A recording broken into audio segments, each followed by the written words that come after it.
Hi everyone, today we're going to talk about the 5 most important custom fields or custom values you need to import from your online store to your marketing automation system in order to use them in all of your follow-up campaigns, resell campaigns, upsell campaigns, cross-sell campaigns, and so on and so forth. So let's go. Okay, first of all, the last order date. This is one of the most important things because you can trigger so many things out of this date. For example, if you want to sell somebody a follow-up campaign because he or she bought a backpack 2 weeks ago, then you need the last order date because then you know when 2 weeks ago actually was. So last order date is the number 1. Number of orders. This is one of the most important values because every online business owner wants to see this number improving. And for us marketers or for us email marketers, it's very important to tell everybody, okay, the number of orders was in average 1.2 and now we are at an average of 2.5, which would be amazing. So the number of orders is one of the most important numbers to raise. So you need this number in order to understand if your marketing overall works or not. Then the order number itself, because you want to manage your contacts properly, and the purchased articles, of course, because of that you understand what did the person buy already and what can you up or cross sell to this person, and of course the total revenue in order to understand how much you need to sell to this customer in order to reach your goal of selling X number to one or to each customer. Okay, let's build this. Inside of Mautic, the most amazing marketing automation system, it looks as follows. By the way, I think you can do this with a lot of programs. You can do this at least with HubSpot, Salesforce, Pipedrive, a lot of CRMs. But I of course recommend using Mautic. So click on the cogwheel right top corner and go to custom fields.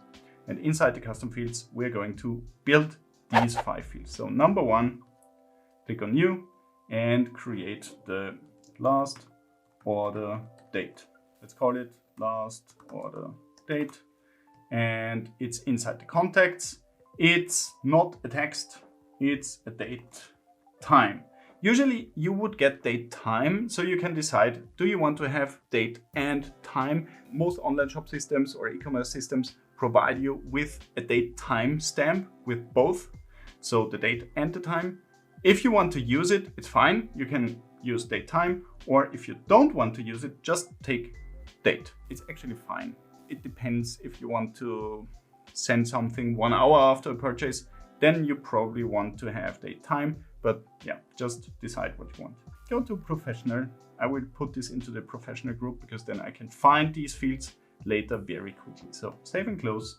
And the next one is the order number. So click on new, order number, and yeah, just go ahead and put this in. Order number, of course, depends on your system as well. I would not recommend taking a number here. I would recommend picking text because most of the time the order number is not only a number, it's most of the time some kind of text with several underscores and so on and so forth. So put it to professional as well, save and close.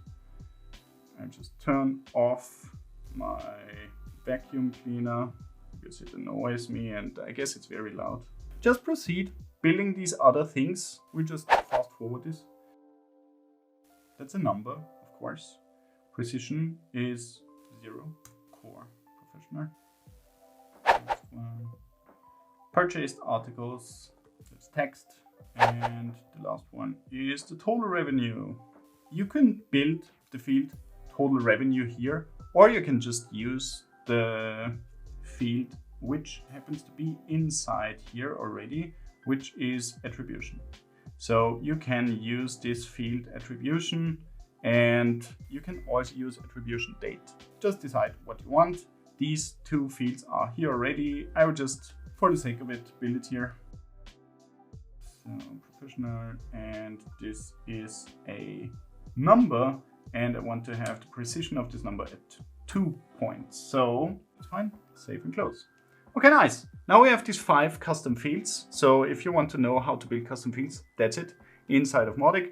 And in the next video, we are going to take a look at how to put data from your online shop system into these 5 custom fields in order to use it in all of your campaigns. So come again. See you then. Bye.